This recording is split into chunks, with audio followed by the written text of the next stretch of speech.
guru penggerak. Perkenalkan, saya Andi Susmitasari dari SDN 1 Sutobenangun. Saya adalah calon guru penggerak angkatan 11 Kabupaten Cirebon. Saat ini saya akan mempraktekkan modul 3.1 yaitu pengambilan keputusan. Bersama saya sudah ada Ibu Lilis Mariam, Kepala Sekolah SDN 2 Pilangsari. Assalamualaikum Ibu. Waalaikumsalam. Selamat siang Ibu Ani. Selamat siang Ibu. Terima kasih telah meluangkan waktunya untuk menerima saya. Bu Anis baik-baik saja. Saya selalu guru penggerak angkatan 11. Oke, terima kasih Ibu. Jadi ada beberapa pertanyaan Ibu tentang pengambilan keputusan Ibu sebagai kepala sekolah. Boleh Ibu? Oh, boleh Mbak. Terima kasih Ibu. Pertanyaan pertama Ibu, selama ini bagaimana Ibu dapat mengidentifikasikan kasus-kasus yang merupakan dilema etika atau rujukan moral? Terima kasih Mbak Anis atas pertanyaannya. Kebetulan ada pertanyaan yang sangat menarik sekali menyangkut tugas Bu Anis di 3.1 tentang pengambilan keputusan. Tentunya di sini ada dilema etika di mana ada problematika di antara dua masalah yang sama-sama benar, tetapi bertentangan dengan satu hal. Pada intinya, ketika kita mengambil keputusan, kita sedikit harus mempertimbangkan apa yang benar-benar. Tetapi di sini juga kita harus melibatkan intuisi kita sebagai pimpinan. Tidak hanya mengambil keputusan secara langsung, tetapi banyak hal yang harus kita pertimbangkan dalam mengambil keputusan.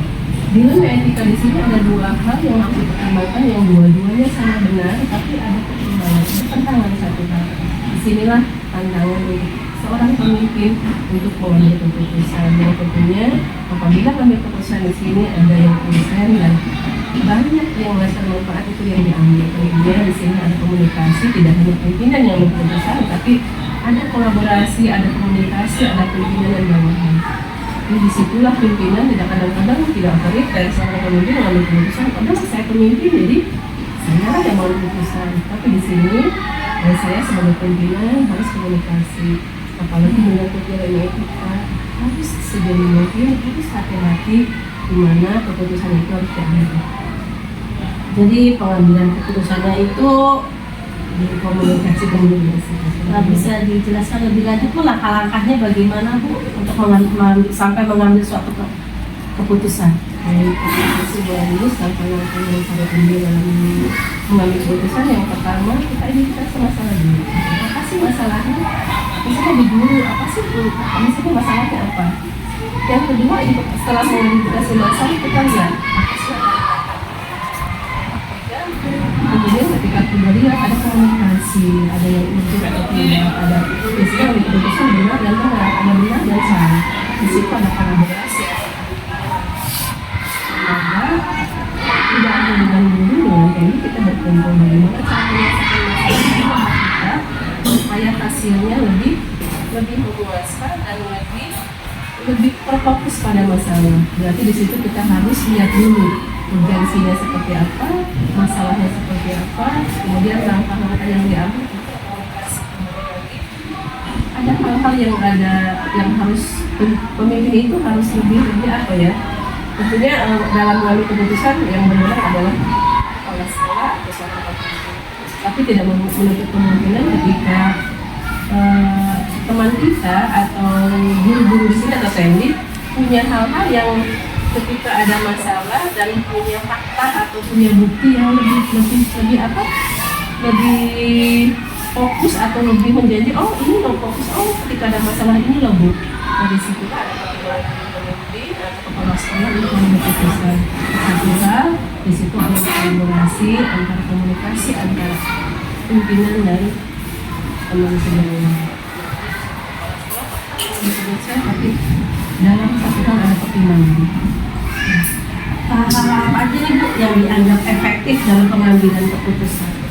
Satu, tadi menjadi kasusnya seperti apa. Yang kedua, hal-hal yang efektif mungkin ada komunikasi dengan teman, saling bukti, komunikasi. Biasanya ketika ada masalah, cari sesuatu, bukti di dalam masalah seperti apa, benar atau salah. Jadi di situ bukti ada Jadi ketika mengambil keputusan tidak merugikan salah satu pihak dan salah satunya tidak tersinggung. Ketika kita ada pertimbangan dua tadi dari baik ada dua keputusan, misalnya ada dua keputusan yang tidak bisa kita ambil dua-duanya, salah satu. Makanya disitulah pertimbangan orang pemimpin harus dipertimbangkan. Jadi mana yang urgen dan salah satu tidak merasa tersinggung dan salah satu juga tidak merasa pendapatnya tidak dipakai. Jadi disitulah ini yang urgen, ini yang lebih penting dan ini yang lebih harus diprioritaskan. Di situ baiklah keputusan kepala sekolah di situ harus diambil. Tantangan apa Bu yang paling terbesar dalam mengambil keputusan? Banyak hal tantangan bagi pemimpin untuk mengambil keputusan. Satu, pertimbangan lagi ada dilema etika dan menunjukkan moral. Kalau menunjukkan moral itu harus sesuai ya. Tapi kita kembali lagi ada sesuatu yang di bawah pimpinan. Jadi mudah-mudahan dalam mengambil keputusan seorang pemimpin itu banyak hal yang dipertimbangkan. Tidak hanya dalam misalnya di lembaga, tidak hanya hal dalam pekerjaan saja, tapi dalam sosial, dalam komunikasi itu banyak pertimbangan. Sehingga dalam mengambil keputusannya tidak ada tidak tersinggung dan tidak ada bahasa-bahasa saya orang lain prioritaskan kemudian saya tidak diprioritaskan. Maka disitulah seorang pemimpin harus memberikan pertimbangan atau keterangan ini loh yang urgen, ini yang harus prioritaskan. Maka disitu ada komunikasi antara pemimpinan dan bawahan sehingga dalam satu wadah komunikasi sangat penting. Jadi tidak ada bahasa di mana seorang pemimpin berat sebelah atau terlalu fokus ke salah satu. Makanya sekali lagi kolaborasi antara kepala sekolah dan guru lain. Makanya kalau keputusan itu sangat-sangat urgen dan berfokus pada satu. Kemudian nanti komunikasi dari situ keputusan yang bersama. Keputusan ada di kepala sekolah, tetapi dalam membuka dan komunikasi yang lalu menghasilkan hasil yang terbaik. Apakah Ibu ada tata kala atau jadwal tertentu dalam menyelesaikan sebuah kasus? Terima kasih Bu Anis untuk kasus di sini. Mungkin ini kalau untuk penyelesaian kasus secara jadwal tidak juga ditentukan oleh biasanya kasus kan tidak terlalu ada kasus. Biasanya ada kasus, mungkin Ibu lebih prioritas yang urgen yang harus sesegera mungkin dilakukan penyelesaiannya. Dari situlah yang prioritas. Biasanya kalau ada komunikasi dengan kami ada setiap minggu ada kumpul, ketika ada sharing dan sebagainya, disitulah komunikasi antara kepala sekolah dan bawahan, ada komunikasi, ada yang harus pesankan. Makanya ketika terjadi seminggu sekali ada meeting atau apa, mungkin yang perlu kepala sekolah pertimbangkan adalah prioritas dari masalah hal apa yang harus diprioritaskan, masalah apa yang urgent. Disitulah yang kami tangani. Bisa saja jadwal ini harus selesai, tapi tidak menutup kemungkinan yang lain tidak diabaikan, tapi tetap aja ada perhatian khusus. Tapi mungkin ini prioritas, tapi untuk jenjang waktu tidak ditentukan. Kadang-kadang penyelesaian tidak menunggu waktu, kadang-kadang mungkin harus selesai dan tidak selesai. Makanya fleksibel saja, tapi tetap aja kita punya target. Ketika masalah ini harus selesai ya target kita harus selesai. Adakah seseorang atau faktor-faktor yang mempermudah Ibu untuk mengambil keputusan? Dalam satu lembaga, keputusan itu tidak bisa diambil oleh seorang pemimpin, walaupun di situ adalah otoritas seorang pemimpin untuk mengambil keputusan. Tetapi satu hal, di dalam satu lembaga ada komunikasi antara kepala sekolah, kemudian di sekolah ada kepala sekolah, ada guru-guru, ada tim. Ketika ada masalah di situ, disitulah ada komunikasi, disitulah ada misalnya sedikit masukan, disitulah ada bukti-bukti yang menunjang. Misalnya ada masalah apa, ada bukti yang menunjang tidak, ada bukti sesuatu yang bukti yang menunjang tentang kasus yang kita hadapi. Intinya di sini semua warga sekolah dilibatkan untuk menyelesaikan masalah. Tentunya nanti untuk mengambil keputusan kepala sekolah yang punya otoritas untuk menentukan mana yang lebih dibutuhkan, yang lebih atau yang tidak. Ya, dari semua hal yang telah Ibu sampaikan tadi, pembelajaran apa sih Bu yang bisa kita petik dalam mengambil keputusan? Terima kasih Bu Anis. Mungkin nanti ini pembelajaran Ibu sebagai seorang pemimpin. Sesuatu hal dalam mengambil keputusan seorang pemimpin tidak bisa memaksakan, tidak bisa memaksakan ini keputusan saya, tetapi harus banyak pertimbangan. Makanya di situ kembali lagi banyak hal yang dipetik dalam mengambil keputusan. Satu, tidak memaksakan keputusan, jadi harus mempertimbangkan hal-hal yang kita anggap baik, kita anggap benar untuk bukti dalam mengambil keputusan. Tentunya tadi ada hal yang kemudian prioritas, kemudian ada hal-hal penelitian kasus dulu, misalnya apa dan sebagainya, tidak asal tujuh mengambil keputusan. Jadi sebagai seorang pemimpin, Ibu di sini harus lebih jeli untuk mengambil keputusan supaya tidak ada sesuatu hal yang di akhir kemudian yang dapat mengakibatkan hal yang tidak baik di akhirnya. Jadi, tetapi di sini dalam mengambil keputusan banyak hal yang harus dipertimbangkan sehingga di akhirnya mendapatkan hasil yang lebih baik dan memuaskan semua kita. Itu Ya, terima kasih sekali nih Ibu. Saya jadi banyak masukan ya bahwa ternyata menjadi pemimpin juga tidak berarti kita yang memutuskan ya, tetap aja semua orang akan terlibat di dalamnya. Terima kasih sekali atas waktunya. Sekali lagi Ibu, semoga apa yang kita sampaikan. Bersama saya sudah ada Bapak Selamat Firdaus, Kepala Sekolah SDN 2 Kertawilan. Assalamualaikum Pak. Terima kasih telah meluangkan waktu untuk membantu saya menyelesaikan tugas ini. Saya mau ada pertanyaan tentang pengambilan keputusan Pak. Boleh ya? Macam-macam Pak. Ya, terima kasih. Selama ini Pak, bagaimana Anda dapat mengidentifikasi kasus-kasus yang merupakan dilema etika atau bujukan moral? Selama ini pertama mulai dari perasaan saya lihat dulu apakah itu merupakan dilema etika atau bujukan moral. Biasanya itu datang tiba-tiba spontan. Apa yang saya lihat kemudian saya coba cerna dalam pemikiran saya sama dalam hati, baru nanti kaitkan dengan regulasi atau aturan-aturan yang berlaku.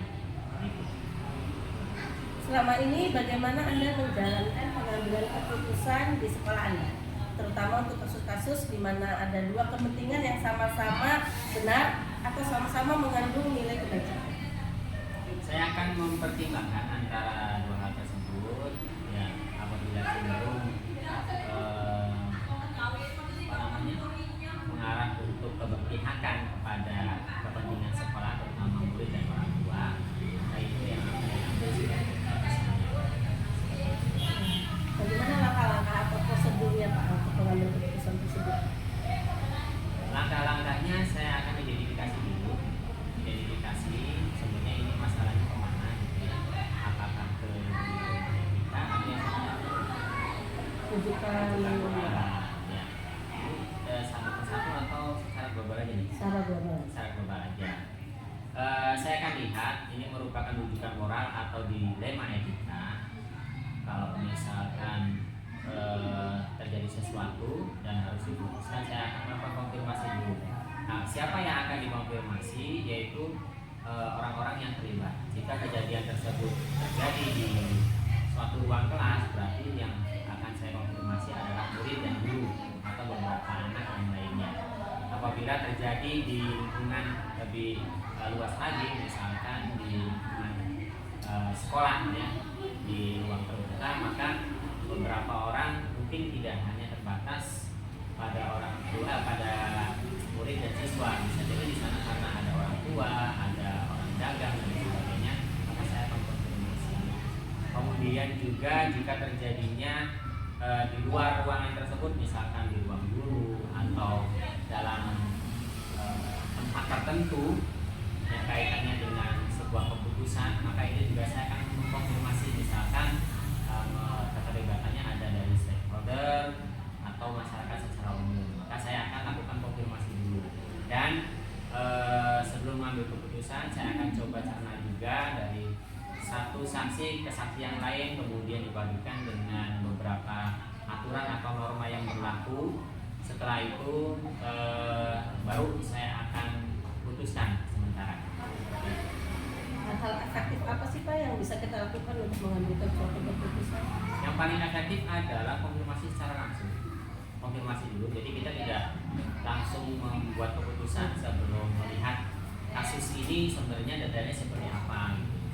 Kemudian yang paling efektif lagi yaitu menghadirkan semua langsung jadi satu secara bersama gitu, beberapa orang atau pokoknya yang terlibat di satu kejadian tersebut, kemudian baru kita putuskan mana yang terbaik. Nah, pertimbangannya biasanya acuannya adalah keberpihakan kepada kulit. Nanti akan berdampak seperti apa terhadap kulit, itu yang menjadi pertimbangan seperti itu. Kemudian juga selain menghadirkan, kita juga perlu mengkonfirmasi. Kita akan coba melempar dulu ya, melakukan uji kebenaran, menyampaikan bahwa ini ada kasus seperti ini benar atau tidak gitu, ada kasus seperti apa gitu, kemudian disampaikan lagi. Tidak cukup terhadap orang-orang yang sudah dihadirkan, tapi akan coba dipegang secara luas dulu. Lalu setelah itu ketika sudah dicoba dan memang tidak berdampak negatif terhadap murid, barulah itu menjadi keputusan seperti itu. Bagaimana dengan tantangan Bapak? Tantangan terbesar apa yang pernah Bapak hadapi dalam mengambil keputusan?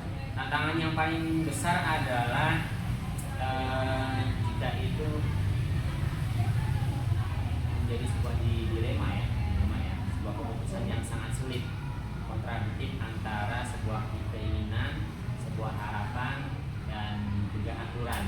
Di kondisi kenyataannya sangat sulit untuk bisa dikendalikan. Nah, tantangannya adalah keterbukaan, kemudian juga satu keberanian juga dalam mengambil keputusan. Antara keterbukaan dan keberanian mengambil resiko, itu yang tantangannya harus kita. Bagaimana dengan jadwal Pak? Apakah Bapak pernah punya jadwal tertentu dalam menyelesaikan sebuah masalah atau mengambil keputusan? Kalau jadwal itu fleksibel ya, tergantung kebutuhan. Misal kasus ini datang pada hari ini, misal, maka pada hari ini juga itu harus melakukan identifikasi, konfirmasi. Selain itu jika pada hari itu tidak bisa terselesaikan, maka baru melakukan penjadwalan, misalkan besok atau lusa dilakukan identifikasi ulang, kemudian baru nanti setelah itu pengambilan keputusan itu tidak diputuskan saat itu juga, bisa jadi juga ditunda dengan melakukan konfirmasi. Apakah ada seseorang atau faktor-faktor yang mempermudah Bapak untuk mengambil keputusan? Ada. Kalau di sekolah di sini diantaranya yaitu komite, ketua komite, kemudian komite kelas itu sangat dibutuhkan. Kemudian ada guru yang kami anggap guru senior, guru yang sudah tahu lama tentang lika-liku di sekolah ini, maka itu harus dilibatkan. Kemudian beberapa guru yang sepuh juga menjadikan pertimbangan. Selain itu juga pimpinan kami yaitu pengawas sekolah atau korwil ini juga menjadi pertimbangan untuk sharing konsultasi. Pak, dari semua hal yang telah Bapak sampaikan, pembelajaran apa yang bisa kita petik dari pengambilan keputusan ini, Pak? Pembelajaran yang bisa dipetik dari pengambilan keputusan ini tentunya selaku pimpinan satuan pendidikan, selaku kepala sekolah harus benar-benar jeli terhadap sebuah kasus, terhadap sebuah pilihan yang harus sejalan dan keberpihakan serta mendukung kebutuhan dari keberlangsungan sosial nasional dari seorang guru. Terima kasih sekali Bapak atas jawaban-jawabannya telah membantu saya. Demikian percakapan kita tentang pengambilan keputusan dengan Bapak Slamet Firdaus dari SDN 2 Kertawinangun. Bersama saya di sini sudah ada Ibu Dewi Fatimah, Kepala Sekolah SDN 1 Sutawinangun. Assalamualaikum Ibu. Waalaikumsalam Bu Ani. Terima kasih telah meluangkan waktu untuk saya untuk menyelesaikan tugas CGP ini. Ya, sama-sama Bu Ani.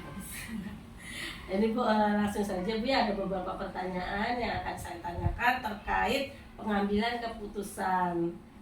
Ya Bu ya. Iya. Oke. Yang pertama Bu, selama ini apakah Ibu dapat mengidentifikasi kasus-kasus yang merupakan dilema etika atau rujukan moral? Kalau selama ini sih lebih banyaknya ke dilema etika mungkin ya. Dilema etika. Kalau rujukan moral sih sejauh ini tidak ada. Itu Bu Anis. Kayak saya sebagai kepala sekolah kan banyak beberapa guru di sini yang kadang memang mereka itu mempunyai kepentingan lain, tapi di sini juga mempunyai kewajibannya. Jadi ya lebih banyaknya sih ke dilema etikanya saja. Selama ini bagaimana Anda menjalankan pengambilan keputusan di sekolah?